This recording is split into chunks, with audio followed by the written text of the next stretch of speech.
मोकामा के चर्चित पूर्व विधायक अनंत सिंह आज सुबह जेल से बाहर आ गए। बता दें कि AK-47 मामले में उन पर जो है मामला दर्ज था, वो जेल में थे, लेकिन सुप्रीम हाई कोर्ट ने उन तमाम मामले को खारिज कर दिया है। उनको जेल से बेल रिहा कर दिया गया। इन तमाम मुद्दों पर चर्चा करने के लिए हमारे साथ पूर्व IPS अमिताभ दास जी। कैसे देखते हैं, रिहा हो गए? देखिए, मैं तो नहीं चौंक रहा हूँ रिहाई पर, क्योंकि दर्शकों को पता ही है कि जो हमारे मुख्यमंत्री हैं पलटू राम, वे माफिया डॉन अनंत सिंह के आज्ञाकारी चपरासी हैं। और इसलिए मुख्यमंत्री के द्वारा आदेश था, पुलिस अफसरों को आदेश था, सरकारी वकीलों को आदेश था कि जब इस केस की सुनवाई हाई कोर्ट में हो तो कोई भी सबूत पेश नहीं किया जाए। तो इस तरह से इन लोगों ने किया, सरकारी वकीलों ने, पुलिस अधिकारियों ने, इन लोगों ने कर्तव्य का निर्वहन ईमानदारी से नहीं किया। और अंत में हाई कोर्ट ने साक्ष्य की कमी के आधार पर, सबूत के अभाव के आधार पर रिहा कर दिया। ये दुर्भाग्य की बात है कि प्रदेश का मुख्यमंत्री एक माफिया सरगना के साथ मिलकर उसकी रिहाई करवा रहा है। और कायदे से तो 90 दिन के भीतर इस फैसले के विरुद्ध बिहार सरकार को सुप्रीम कोर्ट में अपील करनी चाहिए, है ना। लेकिन मुझे नहीं लगता कि बिहार में कोई काम कायदे से होता है, इसलिए अभी फ़िलहाल अनंत सिंह को आप रिहा ही समझिए। 15 दिन के पेरोल पर जब आए थे अनंत सिंह, तो आपने उनकी हत्या की आशंका जताई थी। क्या अभी भी उनके अपराधी उनकी हत्या करा सकते हैं? देखिए, अनंत सिंह का पता होगा दर्शकों को कि एक विवेका पहलवान है, उसी के गांव का है। जो अनंत सिंह जिस गांव का है, लदमा गांव का, बाढ़ थाना क्षेत्र में है, उसी गांव का विवेका पहलवान है। वो एक तरह से उसका गोतिया ही है। और अनंत सिंह और विवेका पहलवान में खूनी अदावत रही है, और उस खूनी अदावत में अब तक दर्जनों लाशें गिर चुकी है।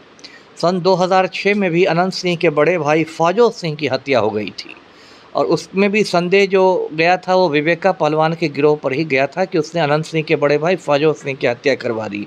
तब भी पलटू राम दौड़े दौड़े अनंत सिंह के गाँव गए थे।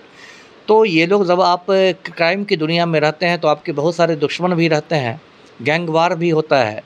तो किसी की लोगों के दुश्मन तो रहते ही हैं, तो हत्या तो किसी की हो ही सकती है। ऐसा थोड़ा है कि कोई अमर होके कोई पैदा हुआ है। नीतीश कुमार जीरो टॉलरेंस की बात करते थे, अब तमाम जो अपराधी हैं उनको बाहर निकाल रहे हैं।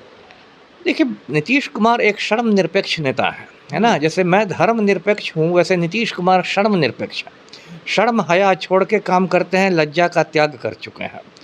तो वो एक तरफ कहते हैं कि मेरा जीरो टॉलरेंस है, मैं अपराध बर्दाश्त नहीं करता। दूसरी तरफ अनंत सिंह का गिरोह में शामिल हो चुके हैं। और जब अनंत सिंह बेऊर जेल में बंद भी था 5 बरस से, तो अनंत सिंह को जेल में सारी सुविधाएं मिली हुई थी। मोबाइल की सुविधा थी, जिससे वो अपने गिरोह का संचालन करता था।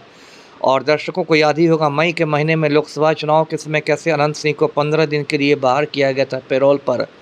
उस समय पलटू राम की सरकार ने कहा था कि अनंत सिंह को पुश्तैनी ज़मीन का बंटवारा करना है। मैंने उस समय भी सवाल उठाया था कि यदि पुश्तैनी ज़मीन का बंटवारा करना है तो क्या 4 जून तक प्रतीक्षा नहीं की जा सकती है? क्या मतगणना के दिन तक नहीं रुका जा सकता है? तो असलियत तो ये थी कि मुंगेर लोकसभा सीट में लल्लन बाबू की मदद करनी थी। असली वजह तो ये थी, और पब्लिक को चुना लगाया जा रहा था कि पुश्तैनी ज़मीन का बंटवारा करना है।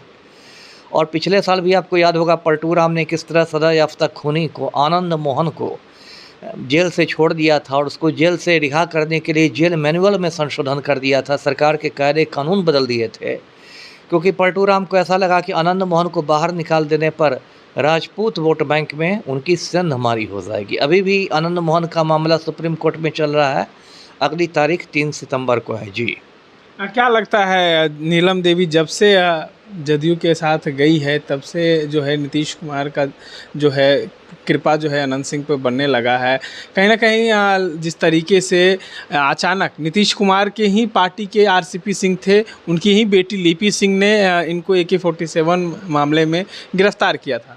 बिल्कुल सही कहा आपने। देखिए, 2019 में जब अनंत सिंह की गिरफ्तारी हुई थी और AK-47 मिला था, लिपि सिंह ने बरामद किया था, जो बाढ़ की ASP थी और RCP सिंह की बेटी। तो उस समय थोड़ी खटास आ गई थी नीतीश कुमार और अनंत सिंह के रिश्तों में, क्योंकि 2019 के लोकसभा चुनाव में अनंत सिंह ने अपनी पत्नी नीलम देवी को कांग्रेस का उम्मीदवार बनवा दिया था ललन सिंह के खिलाफ। तो उस समय ये सब छापेमारी शुरू हो गई थी। लेकिन फिर समीकरण बदलते हैं राजनीति में, फिर दोनों में मिठास आ गई। उसके बाद क्या हुआ कि इसी साल दर्शकों को याद होगा 28 जनवरी को पलटू राम ने महागठबंधन छोड़ा और भाजपा से दोस्ती की, और 12 फरवरी को, इसी साल 12 फरवरी को विधानसभा में विश्वास मत प्राप्त किया गया। और उस विश्वास मत में नीलम देवी, जो राजद की विधायक है, जो लालटेन छाप पर मोकामा से चुनाव जीती, उसने राजद का विधायक रहते हुए भी पलटू राम का समर्थन किया।